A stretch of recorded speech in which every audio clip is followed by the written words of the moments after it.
Welcome to ASA Central Line, the official podcast series of the American Society of Anesthesiologists, edited by Dr. Adam Stryker. Welcome to Central Line. I'm your host and editor, Dr. Adam Stryker. Today we're going to do something a little bit different. I'm actually going to join you, the listeners, and together we're going to listen in on a conversation between two luminaries, Dr. Ronald Harter, ASA's president, and Melina Davis, Executive Vice President and CEO of the Medical Society of Virginia.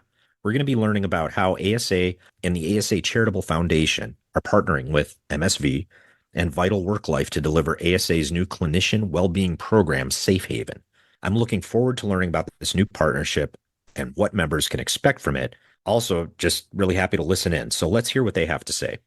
So, Melina, I've had the pleasure of being on the Central Line podcast before, so many listeners may already know me. I'm the president of the American Society of Anesthesiologists.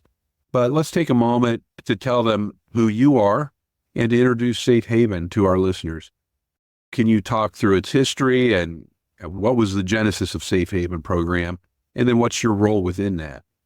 Thank you so much for having me and for your interest in SafeHaven and your support so much with your members and all anesthesiologists across the country. I think this is vitally important. I am the CEO and EVP for the Medical Society of Virginia, and we founded SafeHaven. It came to us after meeting with our members and talking with them and really understanding that their burnout had been growing and increasing, that they were really willing in meetings with us and conversations with our team to talk openly, and we could see so much about their lives and their emotions and their burnout state, but we didn't understand why they didn't feel comfortable talking to their peers or even seeking counseling to help deal with their burnout. And we decided to go on a listening tour across Virginia and really seek to understand what it was that was holding them back. And what we realized in that whole process is that it came down to some pretty basic elements that today seem so obvious, but at the time were not so clear. It really came down to they were fearful of losing their employment or their license with the Board of Medicine if anybody found out that they were even thinking that they could be burnout or that they were struggling in any way. There was also real fear around the fact that if their mental health status had been talked about with a counselor, that it would be discoverable and used against them in a medical malpractice trial or a custody hearing or a divorce. And we were sort of shocked to learn how often that happened, that while the rest of patients and citizens, we enjoy HIPAA protections, but that licensees had a requirement to self-report and report others in their profession as well, and that nobody quite understood what the law was and what the rules were on reportability, and that ultimately they just didn't feel protected enough to seek help and address their personal burnout concerns. So, like most medical societies, we happen to be terrific at advocating and working on legislative changes to help with medicine. And we went and looked at the Code of Virginia and realized that they had real reason to be fearful, that they lacked a number of protections that we felt like they needed to have. And so we worked to then pass the first ever protection that provided confidentiality, immunity, and privilege to, at the time, doctors and PAs. We were the first ever state in the country to have these. The legislation allows for the creation of the SafeHaven program, which also provides greater confidentiality for clinicians seeking help to address career fatigue and other mental health issues. It provides immunity in that clinicians participating in the SafeHaven program will not be reported to the Virginia Board of Medicine unless they're not competent to practice or are a danger to themselves. And then it also provided privilege in that consultations which take place under the scope of the SafeHaven program are considered privileged communication and have to meet the highest standard of a court order to be used. And heretofore, it had been the lowest level. So that was very important. And then we married those protections with services. We knew our team internally were not master's level counselors and coaches. So we went and found a national partner, Vital Work Life. They have been a tremendous partner for us and are on the cutting edge, we think, of this work. And they helped us build a suite of services that are unique and unlike others offered across the country. The services are available 24/7. They provide clinical peer coaching where you can talk with someone like you who can help you grow both personally and professionally. Counseling, which is available either face-to-face or virtual. It also offers an in-the-moment support that's available 24/7 so that if you get off work at 2 a.m. after a double shift, somebody is there when you need to talk to them, or at 1 o'clock in the afternoon. A virtual concierge as well, which is an assistant to help you with everyday and special occasion tasks, whether it's ordering flowers or buying a birthday gift or replacing a windshield. The concierge service is free to you as part of the subscription, and then the services that you ask for help with cost you out of pocket.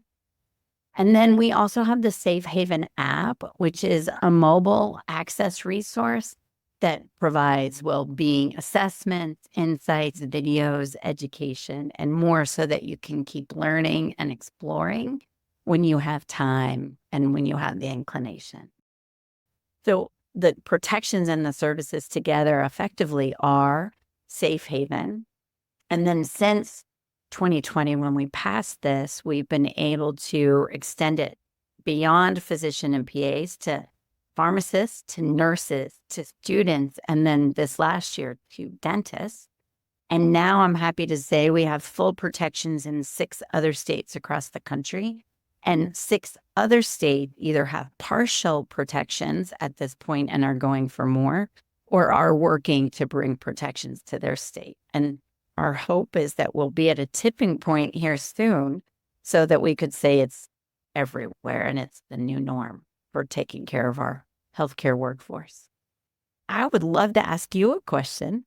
Clinician well-being is at the heart of everything we're doing. Perhaps you could talk about why it's so important and remind all of our listeners today of the real costs of burnout, who it hurts, and how prominent it is in your profession and in your workplace. Great. Yeah, thank you for that, Melina.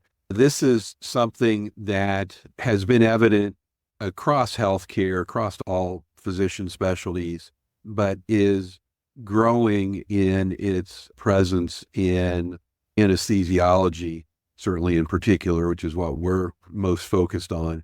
And before the pandemic, actually ASA supported a study by some members of our Committee on Physician Wellbeing to survey our members and asking various questions about burnout in general and related issues. And the survey went out right as the pandemic was getting started. So it gave a pretty good, I think, baseline sort of back when the world was normal, as normal as it's ever been. And found that it was fairly prevalent within our specialty. And then there was a follow-up study by many of the same authors, again, surveying ASA members, and it has increased in prevalence since then. And this is true across other surveys that look at multiple specialties. Anesthesiology is not at the top of the list, but we're also not at the bottom as far as prevalence. So we're towards the top, and we're kind of, unfortunately, climbing the ranks amongst other physician specialties as far as our prevalence of burnout. So without question, it's a significant issue within our specialty.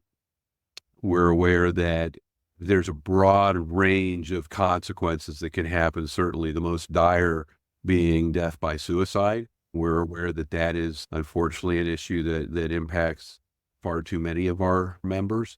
But beyond that, it's driving anesthesiologists out of practice or to reduce their practice or limit their practice at a time when one of the big contributors to burnout is that there's a shortage of anesthesiologists. And so the more that we have anesthesiologists who are leaving just because of the burnout component of it, it only increases the burden then on the people who are continuing to try and do their best within their practice. So this is something that we felt was important on a whole lot of fronts to provide this for our members.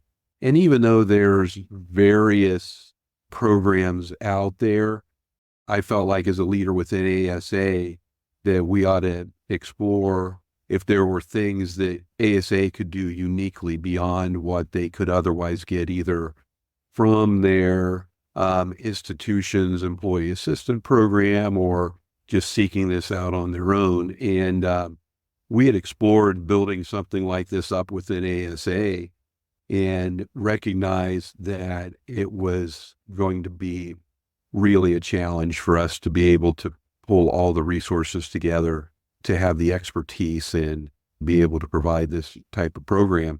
And then we became aware of the SafeHaven program and Vital Work Life because of a connection with a leader within another National Medical Specialty Society that had launched a pilot program with SafeHaven. And the more we learned about it, the more we felt like this was exactly the kind of the suite of services that we were really looking to provide for our members. So I think everybody involved then was very motivated to move forward and do what we needed to do to provide this to our anesthesiologists. I love that. And, I just want to applaud you for focusing so much of your presidency on these kinds of efforts, particularly on wellness during your term.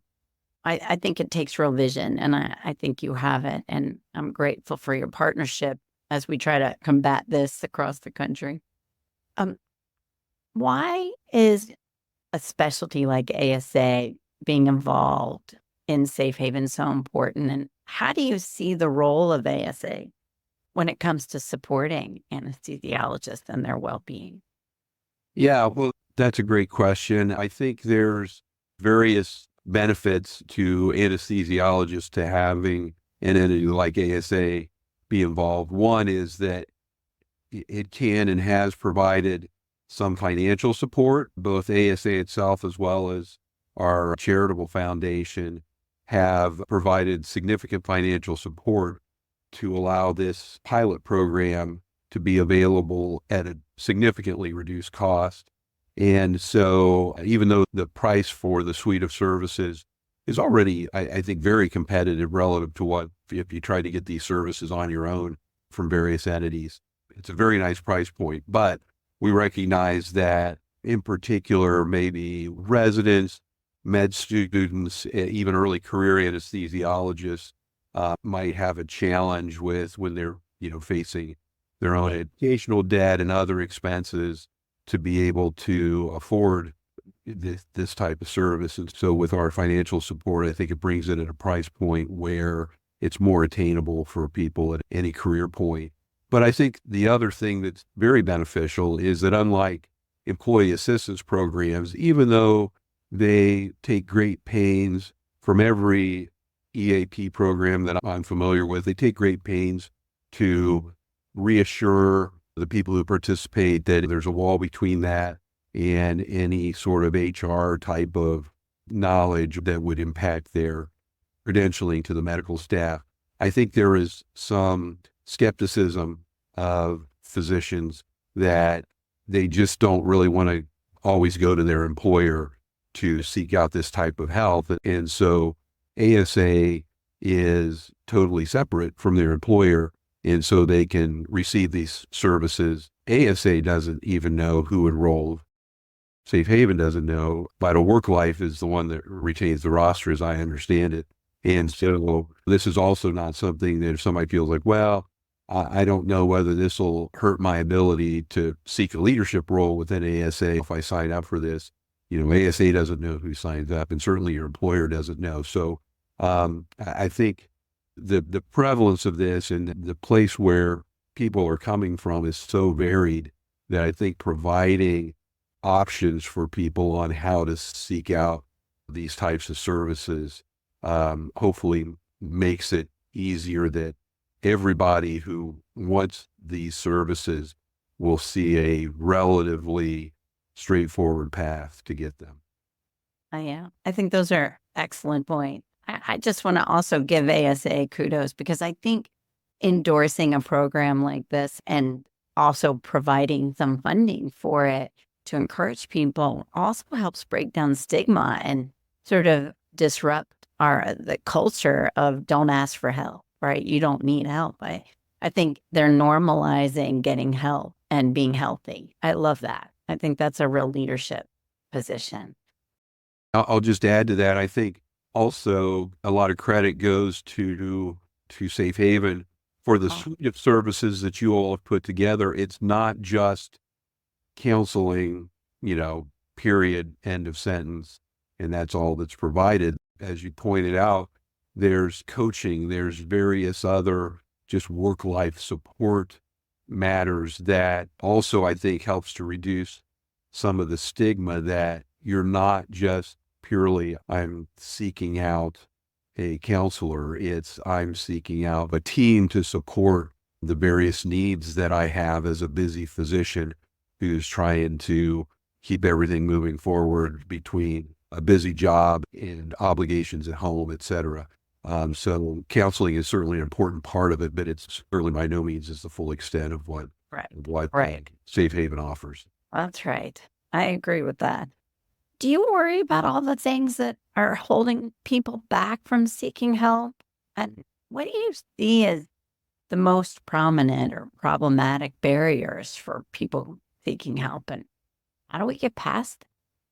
Yeah, well, as we've already, I think, pointed out, there is stigma, certainly, to seeking out these services. And that's not unique to anesthesiologists or to physicians. I think that's true really across all sectors of society, is that we still don't generally view this in the same light as we do going to our family physician to get our blood pressure treated. There's just not as much openness about, seeking out and receiving mental health care in the way that we were far more open about other health needs that we would pursue. So there's that kind of as an underlying piece of this. This is getting better, but there still are a handful of states where to apply for a medical license and or to renew your medical license, that there are questions that ask whether you've ever needed mental health services. And so that certainly adds to the barriers and to the stigma, because if there's concern that, I think I need this service, but I'll try and muddle through as best I can without really doing something that I might need to report to my medical board, and who knows what implications that might have. And then in addition to that, at the medical staff level, people seeking medical staff appointment or again, reappointment, those are still, I would say, somewhat prevalent. I was chair of my department for several years, so I filled out a whole lot of credentialing forms for people that are applying either to us or to new places who have been with us previously in training or working with us. So I see a lot of those forms, and I do see that the questions are more moving towards what's your current state of mental health, as opposed to, 20 years ago when you were a stressed out medical student, did you seek counseling and did you need to check the box? And that's something that might get further discussion and scrutiny when it really has no place in determining somebody's current fitness for serving on medical staff. So I think those are improving, but they are still there. And I think even when we hopefully, in the not too distant future, get to a point where those are no longer issues, it's going to take a while before people are totally reassured that this won't somehow be something that comes back and impacts either their licensure or their medical credentials. So that's moving in the right direction, but it's very clearly a real issue at present. Yeah, no doubt. No doubt. So let's talk, Melina, a little bit more about the help that ASA and SafeHaven and Vital Work Life are working together to offer. Can you share with our listeners how SafeHaven is helping clinicians in general and anesthesiologists specifically today with the services that you offer? So SafeHaven, I think I said, is the first of its kind in the nation. It's now even recognized by the AMA as model legislation, which is really important to this next piece, which is we're trying to get it to every state in the country. I think I mentioned that we have full protections in 6 states already. And then we have 6 others that either have partial or are working to get full protection. We really need all states to have this. And we really want to make sure that no matter where you are, you can have the full suite of protection. Right now, it's being offered to all anesthesiologists. And by joining through ASA, all anesthesiologists get confidentiality no matter what. And they have access to the full suite of services through our partner Vital Work Life, as you mentioned. So all they have to do is reach out and join. And like you said, you are offering a discounted membership, which makes it very affordable. At this stage, I think that means not even $1 a day, and that covers not just the clinician, but their entire family. And most people don't recognize that this is different and that it's available to your whole family, because we know that life doesn't stop and start at work, right? There is this crossover. And our mission really is to change the landscape of the way we treat providers. And part of that is recognizing their whole life and their whole self, and get everybody around them the mental health support that they need. We're also working to address burnout at a systems level and promote the sense of psychological safety through a multifaceted approach. We're working at the policy level, at the legislative level, making sure that we have this accessible, confidential resource available no matter when you are done working or when you need help, but that you can keep with the training and education to keep learning. And the coaching we're finding is being used as well to help with career development and leadership development. Very important. I think it's really important to note too, so far, we're seeing about 50% of people who subscribe to SafeHaven actively use SafeHaven. And when you look at an EAP provided by an employer, less than 1% of physicians usually use those services, and less than 3% of nurses usually use those services. So to see 50% is really striking.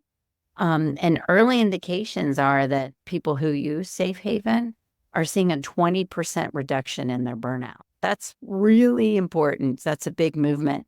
But my favorite stat so far is that 14.3% are seeing an increase in their well-being.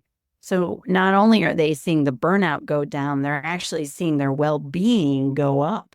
And these two things have a relationship, but they're not the same thing. And I really want people in medicine today and healthcare today to be really talking beyond resiliency and overcoming burnout and getting to well-being and healthy and thriving and moving upward, up the burnout continuum versus downward in the burnout continuum, if that makes sense. But I think these are all ways in which we're seeing SafeHaven have an impact, and how ASA is really invested in making a difference here.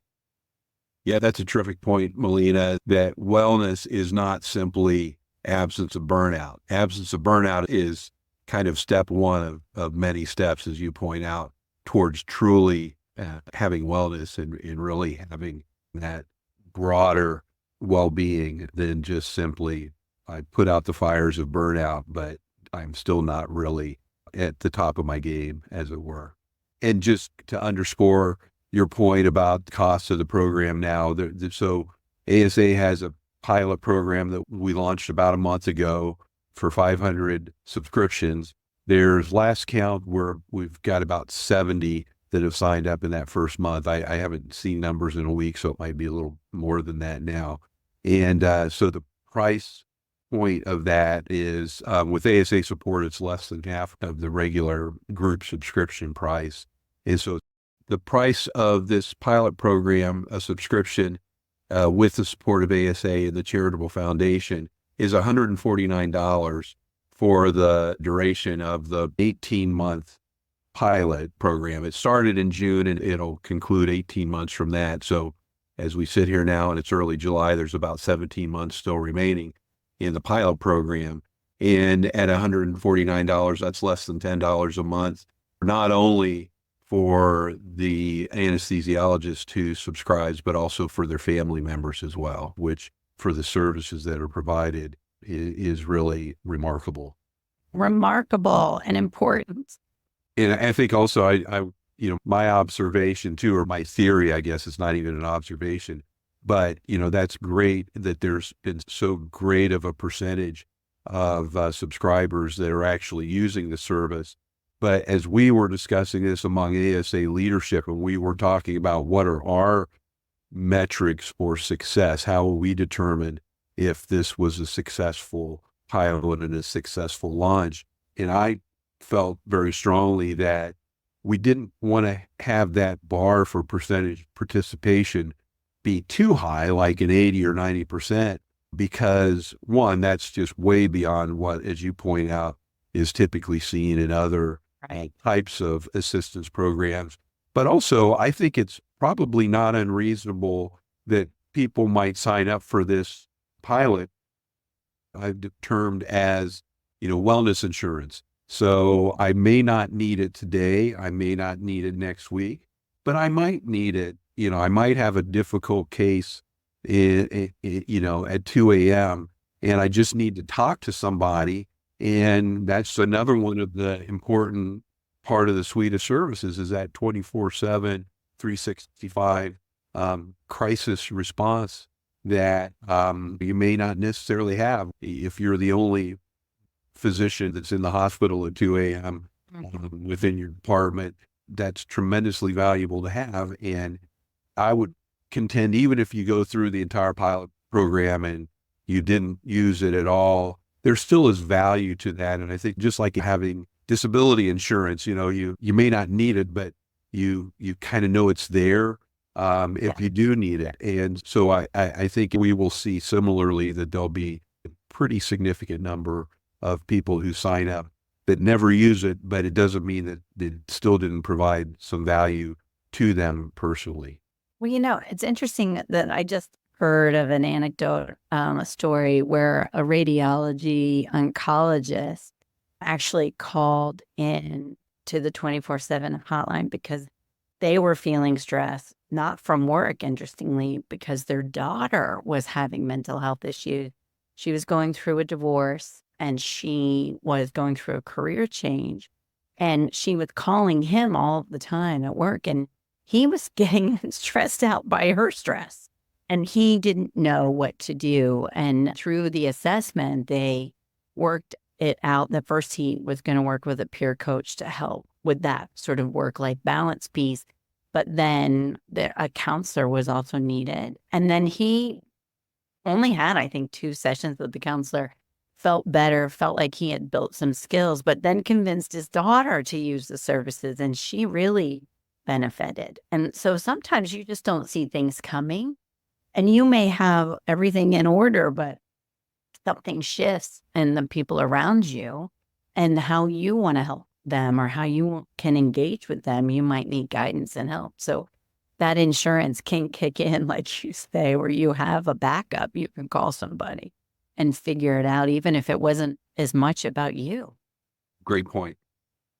So, Melina, you've already shared with us some of the successes that you've been able to observe from how SafeHaven has helped broadly with reducing burnout and increasing wellness amongst people who participate in the SafeHaven programs, as well as the anecdote of the radiation oncologist who got some real-time benefit for himself and then for a family member. Do you have any other examples of success stories where this has really made a difference for people?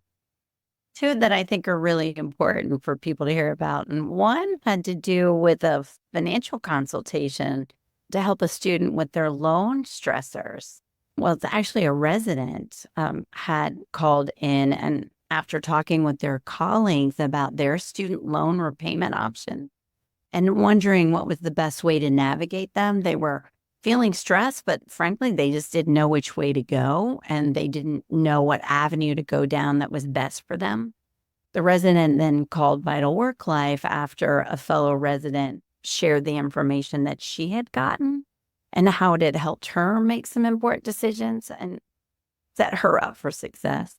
So she said she only needed 3 calls and her situation was resolved. The resident was able to schedule a telephonic session with a financial consultant. And at the end of their work together, she had a plan in place for the loan repayment that didn't break the bank. And so something really tangible came out of that. Of course, I believe there was this relief as well from the stress, but sometimes these things can be very pragmatic and you can get this very tangible and important element in your life built. And we had another resident call actually who planned her entire wedding by calling the concierge service, which I think is incredible. So she managed to make it through residency, married, and somebody else planned her wedding. So I thought that was fairly genius. Okay. That is terrific. Yeah, those are great examples where stress can come from many and varied fronts, and it's great that the SafeHaven program can really help the people who subscribe to it to get assistance really on any of those different fronts. So that's terrific. So Melina, as we talked about, there's a lot of physician health monitoring programs out there. How is SafeHaven different than a physician health monitoring program that might be available from an employer or from a state medical physician health program or some other entity that might be out there? Oh, I'm so glad you asked. SafeHaven, we designed it to make sure we were addressing all the issues affecting the causes of burnout and the stigma of getting help, but most importantly, to encourage early intervention so that healthcare professionals can continue to care for patients safely before they get into the deep delves of burnout. And there is a downward loss spiral that can happen with burnout. And our goal was to try to get people earlier and keep them healthy and well. And we all go through stressors. Resiliency, in many ways, is this term of just keep going anyway. Our goal is to try to get people healthy to move back up that funnel, if you will. It's really important to remember that boards of medicine and other regulatory boards are there to play a vital role in supporting the well-being of healthcare professionals, but also the safety of patients. And they really have to hold licensees, and in this case, doctors, nurses, dentists, et cetera, accountable if they get to a place where their behavior or the behavioral health is so degraded that it's causing patient safety problems or behavioral problems or substance use disorder problems. And most of the physician health programs really are designed to deal with that moment, that very deep moment where the board is aware and the board needs to be aware, or you need help to get out of it. In many cases, it means a suspended license to go into those programs. So in most cases, it's a mandated relationship and it's very close to licensure oversight. With SafeHaven, we want you there only as a volunteer. We only do volunteer. We don't take any referrals that are mandated into the program because this is about you and what you need. We do an assessment. If we find that there is a substance use disorder or there is some very deep issue, then we have to find a way to have a crossover into that. But so far in SafeHaven's experience, we have not found that in our assessment. We really have found that we have people dealing with very strong burnout, and we've had people deal with moral injury. We've had people with stress and anxiety and depression, but none of which has needed that licensure oversight as defined by the law or for patient safety. And we're able to help people with these early intervention and coaching and counseling and education. So it really is different. And frankly, we need the monitoring programs. The profession really has to hold itself accountable and have a last effort to save a career. But SafeHaven was designed to keep you healthy and get you back in there and be earlier in the loss spiral. So do you have any tips, other than be sure to sign up for SafeHaven, but any tips for our listeners as far as things that they can do in kind of their daily life or their approach to things to help them to combat burnout? Oh, gosh. I love you all so much. You all care about us every day. What I do notice is you don't always care for yourselves first. You're always worried about our oxygen masks going on, if you will, versus yours. And I just challenge you all to put yourself first at least one time a week. I want more than that, but at least once a week.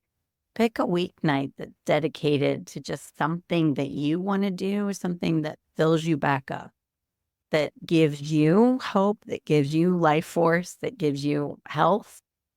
I would also say it can be challenging, but find ways to advocate for clinician well-being in a way that feels safe and comfortable for you. Because what I know about clinician and anesthesiologists is that you really want to make sure that people are healthy and safe.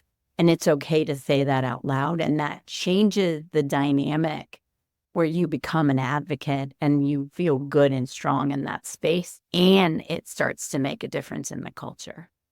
And I would just also encourage you to be an active champion of creating psychological safety cultures and bringing a culture of psychological safety to your workplace, and ask for it. Ask people to check into SafeHaven in your state and in your workplace.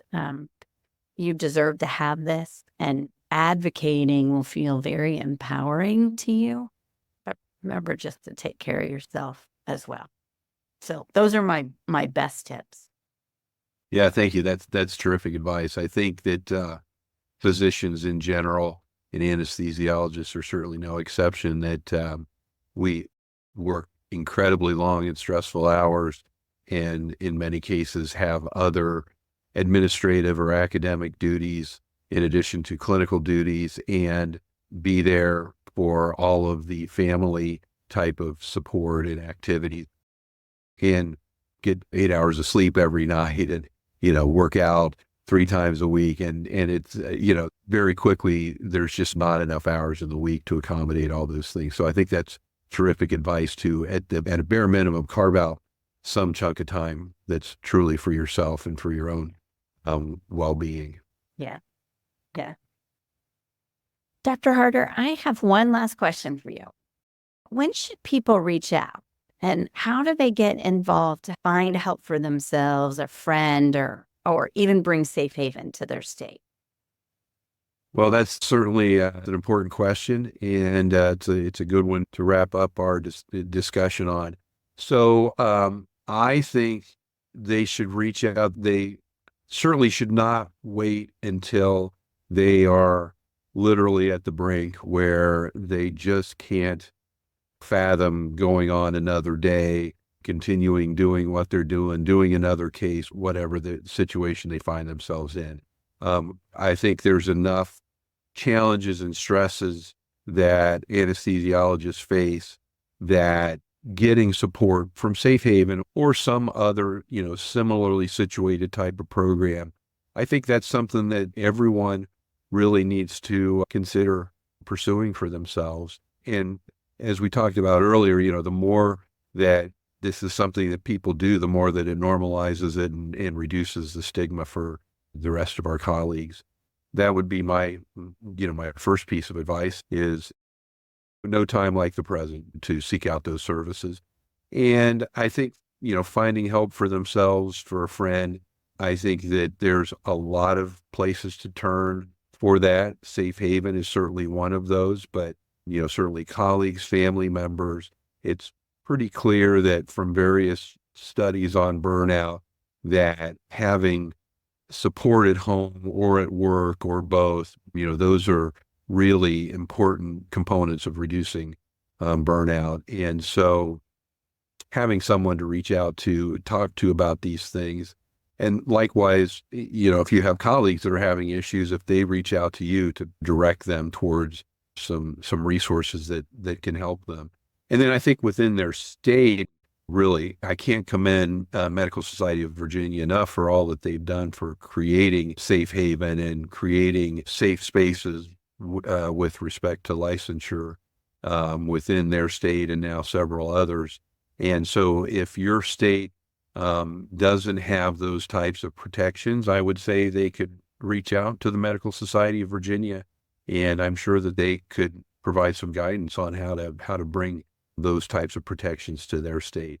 And to be clear, whether you're in one of those, I think Melina said that 6 states, whether you're in one of those states or not, you still can certainly benefit greatly from all that SafeHaven has to offer. But in those states, then there's additional layers that help to protect your individual privacy from your employer and any other external sources. And I'll let you fill in the gaps on that, Melina.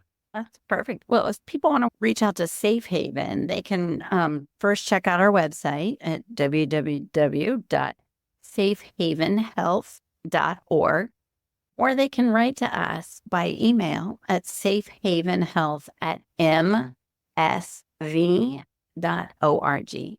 And we'll be happy to answer any questions or talk with them. And on that site, you can see where your state is today, and we can help you get involved with your local medical society to bring protections or to become an advocate or whatever we can help you do. We will certainly do that. Our board is absolutely committed to this issue. They consider it just the highest priority of our organization. And we are just so grateful to be working with the ASA.